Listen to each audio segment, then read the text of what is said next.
ओम नमः शिवाय। नमस्कार दोस्तों, स्वागत है आप सभी का हमारे यूट्यूब चैनल पर। दोस्तों, आज मैं आपको शिव महाप्राण की कथा सुना रहा हूँ। आप सभी भक्तजन इस कथा को श्रद्धा पूर्वक मन लगाकर सुने। भगवान शिव जी आप सभी की मनोकामना पूर्ण करेंगे और आप सभी के कष्टों को हर लेंगे। ब्रह्मा जी ने कहा, हे नारद, जब हिमाचल और मैना का दुख दूर हो गया तब उन्होंने शिव जी के चरणों में अपना ध्यान लगा दिया। उधर गिरजा ने भी वन में पहुंचकर अपना स्वरूप ऋषि मुनियों के समान बनाया तथा शिव जी के अतिरिक्त और सबका ध्यान भुला दिया। तदुपरांत वे तपस्या करने के निमित्त श्रृंग तीर्थ को गईं, जो उसी समय से गौरी शिखर के नाम से संसार में प्रसिद्ध है। उन्होंने 64 वर्षों तक सिर नीचा किए हुए एक ही आसन पर बैठे हुए तपस्या की। वे ग्रीष्म काल में अग्नि में तपती, वर्षा काल में खुले मैदान में रहती और शीतकाल में जल के भीतर बैठकर कठिन तपस्या करती। जब इस प्रकार उग्र तप द्वारा भी उन्हें फल की प्राप्ति न हुई तो उन्होंने 1 सहस्त्र वर्षों तक केवल वृक्षों की जड़ तथा पत्ते खाकर और कठिन तपस्या की। तदुपरांत 1 वर्ष तक केवल हरी घास और साग आदि खाए। फिर कुछ समय के तक केवल वायु पीकर ही तप करती रहीं। हे नारद, ऐसा उग्र तप करने पर भी जब उनका मनोरथ पूरा न हुआ तब वे हिमाचल पर्वत पर लौट आईं। वहां उन्होंने 3 करोड़ पार्थिव अर्थात शिवलिंग बनाकर उनका पूजन किया। उन्होंने अनेक प्रकार के पुष्प गिन गिनकर उन शिव मूर्तियों पर चढ़ाए तथा दिन रात शिव जी के पूजन ध्यान तथा स्मरण के अतिरिक्त अन्य किसी बात से अपना संबंध नहीं रखा। वे शिव जी के प्रेम में ऐसी मग्न हुई कि उन्होंने प्राणायाम करके अपने को अपने में ही लीन कर दिया और ब्रह्म स्वरूप में स्थित हो गईं। उनके इस तपस्या काल में अनेक प्रकार के संकट भी सामने आए। कई बार उन्हें भूत प्रेत की सेना ने चारों ओर से घेर लिया। कई बार सिंह, हाथी, भैंसा, बैल तथा चमगादड़ आदि का स्वरूप धारण करके भूतों ने उन्हें डराया। जो भूत प्रेत गिरजा को डराने के लिए आते थे उनका स्वरूप ऐसा भयानक था कि उसका वर्णन नहीं किया जा सकता। उनमें से अनेक के केवल एक ही आंख थी, कोई अंधा था, किसी के सहस्त्रों नेत्र थे, कोई नाचता था और कोई दौड़ता था, कोई मार मार शब्द का उच्चारण करता और कोई गिरजा को मारने की चेष्टा करता था। कोई मैना का स्वरूप धारण करके यह कहता है कि हे गिरजे, तुम्हारे पिता ने तुम्हारे वियोग में खाना पीना छोड़ दिया है, अब वे मृत्यु को प्राप्त होने ही वाले हैं, अस्तु तुम घर चलकर उनकी रक्षा करो। इस प्रकार भूत प्रेतों ने गिरजा का तप भंग करने के लिए अनेक छल किए, परंतु गिरजा का ध्यान पलवर को भी विचलित न हुआ। वे दूने उत्साह से शिव जी के चरणों में अपना मन लगाए रहीं। तब गिरजा के तेज से भयभीत होकर बहुत से भूत प्रेत भाग गए। जो बचे उनमें से कोई भस्म हो गया तो कोई किसी नदी में डूबकर मर गया। इस प्रकार गिरजा के ध्यान को भंग करने में वे सब के सब असमर्थ रहे। हे नारद, जिस स्थान पर गिरजा तपस्या कर रही थी वह स्थान कैलाश पर्वत के समान सुंदर हो गया। वहां के निवासियों को ऐसा ज्ञान प्राप्त हुआ कि वे संसार की माया को भुलाकर ब्रह्म ज्ञानी हो गए। उस स्थान पर सिंह गायों के साथ खेला करते थे, बिल्ली चूहों से प्यार करती थी। यदि किसी प्राणी को किसी प्रकार का कष्ट होता था तो दूसरा प्राणी उसके दुख को दूर करने की स्वयं चेष्टा करने लगता था। उस स्थान पर पारस्परिक बैर विरोध का कहीं नाम ही न रहा।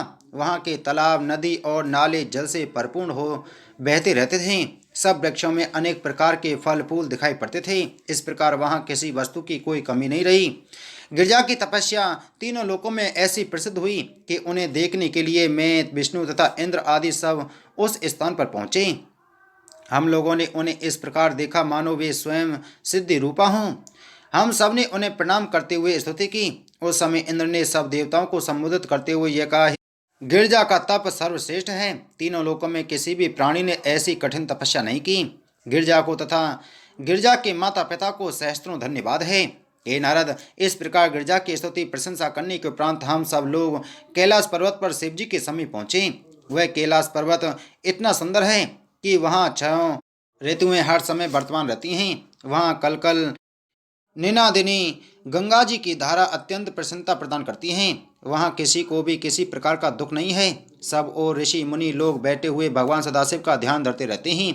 कहीं पर सिद्धजन तपस्या करते हैं और कहीं किन्नर गीत गाते हैं। कैलाश के उस आनंद को देखते हुए जब हम लोग शिव जी के समीप पहुँचे तो उन्होंने हमें योग स्थिति शरीर किए अपना दर्शन दिया। शिव जी के उस स्वरूप को देख हमें ऐसी प्रसन्नता हुई कि उसका वर्णन नहीं किया जा सकता। उनके ललाट पर चंद्रमा विराजमान था तथा जटाओं से गंगा जी बह रही थीं। वे अपने मस्तक पर त्रिपुंड लगाए हुए थे तथा कानों में सर्पों के कुंडल पहने हुए थे। शिव जी के उस परम सुंदर स्वरूप को देखकर हम सब लोगों ने पहले तो उन्हें दंडवत प्रणाम किया था, तो प्रांत बहुत प्रकार से स्तुति एवं प्रशंसा की। ब्रह्मा जी बोले, हे नारद, देवताओं ने भगवान सदाशिव की प्रार्थना करते हुए कहा, हे प्रभु, आपके महान तेज तथा महिमा का वर्णन नहीं किया जा सकता। आपने कृपा करके सबरी को मुक्त किया तथा सुमना को भी परम पद दिया है। आपकी सेवा करके अनेक पापी आपके लोक को प्राप्त हुए हैं। आप परब्रह्म परमेश्वर तथा सबके स्वामी हैं। उत्पत्ति, स्थिति तथा प्रलय, यह तीनों कार्य आपके बस में रहते हैं। आप ही हम सबके रक्षक हैं। जड़ तथा चेतन की बातों को आप भली भांति जानते हैं। संसार में ऐसा कोई पदार्थ नहीं है जो आपसे भिन्न हो। यह संपूर्ण संसार एक वृक्ष के समान है। उस वृक्ष का एक अंकुर, 2 फल, 3 मूल तथा 4 रस हैं। आप स्वयं ही आकाश तथा पृथ्वी के रूप हैं। निकट तथा दूरी सब में आप विद्यमान हैं। हे प्रभु, माया के वशीभूत रहने के कारण साधारण लोग आपको नहीं जान पाते, परंतु जो लोग आपके भक्त हैं वे संपूर्ण संसार को शिव में ही देखते हैं। आपका स्वरूप निर्गुण है, परंतु भक्तों पर कृपा करके आप सगुण भी बन जाते हैं। बहुत से लोग आपकी चरण रूपी नौका का सहारा लेकर संसार सागर से पार उतर गए हैं। आपकी भक्ति के बिना आवागमन से छुटकारा नहीं मिलता। आपके भक्त आवागमन से सहज ही छूट जाते हैं और वे सदैव निर्भय होकर आपके चरणों की सेवा द्वारा परमपद को प्राप्त कर लेते हैं।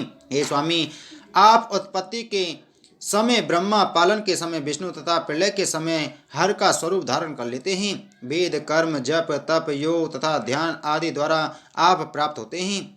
यदि आप सगुण रूप धारण नहीं करते तो हम लोगों को सहजी मोक्ष पद किस प्रकार प्राप्त होता। आपके नाम तथा गुण अनंत हैं और उनका वर्णन करने की सामर्थ्य किसी में नहीं है। हम में आपके समान बुद्धि कहाँ से आई। आपकी महिमा अपार है। हे नाथ, आप हमारे कार्यों को पूर्ण करें। आप देवताओं के स्वामी, संपूर्ण सृष्टि के इंद्र, शुभ मार्ग पर स्थित करने वाले, संपूर्ण सृष्टि के कारण रूप, अविनाशी, अनादि तथा अपरिमेय हैं। आपका शरीर विद्या तथा बुद्धि से परिपूर्ण है। हे प्रभु, आपका पवित्र स्वरूप भक्तों के हृदय में वास करता है, इसलिए वे कुसंगति तथा काम क्रोध आदि को त्याग कर आपकी सेवा में संलग्न रहते हैं। आप पूर्ण ब्रह्म, आनंद के निदान, दुख नाशक तथा अत्यंत कृपालु हैं। आप इच्छा रहित, अद्वितीय, निरीय तथा परब्रह्म हैं। आपने ही सबसे पहले शरीर धारण किया था। आपके अवतार हमारे मनोरथों को पूर्ण करने के लिए ही होते हैं। आपके उन अवतारों की महिमा अपार तथा अपरिमेय है। हम लोगों का मन आपकी महिमा को कहाँ तक जान सकता है। जो लोग मन लगाकर आपके गुणों को सुनते हैं और उनका ध्यान धरते हैं, उन्हीं पर आप अपनी कृपा दिखाते हैं। बहुत से लोग तो धर्म मार्ग को भी त्याग कर केवल आपसे ही स्नेह रखते हैं और अपनी भक्ति पर दृढ़ रहने के कारण आपको प्राप्त कर लेते हैं। वे केवल आपका गुणगान करते हैं तथा किसी संसारी वस्तु से अपना कोई प्रयोजन नहीं रखते। आपको भी अपने भक्त अत्यंत प्रिय हैं। आप उन्हीं के सामने प्रकट होते हैं तथा उनकी प्रत्येक अभिलाषा को पूर्ण करते हैं। इस प्रकार स्तुति करके मैं, विष्णु तथा अन्य सब देवता चुप हो गए। हे नारद, उस समय शिवजी ने अत्यंत प्रसन्न होकर हम लोगों से इस प्रकार कहा, हे देवताओं, तुम सब लोग यहाँ किस लिए आए हो। हमें ऐसा प्रतीत होता है कि तुम बहुत चिंतित हो। अस्तु, जो भी बात हो उसे हमारे सम्मुख निसंकोच प्रकट करो। यह सुनकर मैंने तथा विष्णु जी ने प्रार्थना करते हुए उनसे यह कहा, हे प्रभु, हम लोगों के धन्य भाग हैं जो आपने हम पर कृपा दृष्टि की। संसार में वे ही लोग पूर्णात्मा हैं जिनके ऊपर आप अनुग्रह करते हैं। हे स्वामी, आपकी महिमा महान है। आप प्रत्येक प्राणी के शरीर में निवास करते हैं।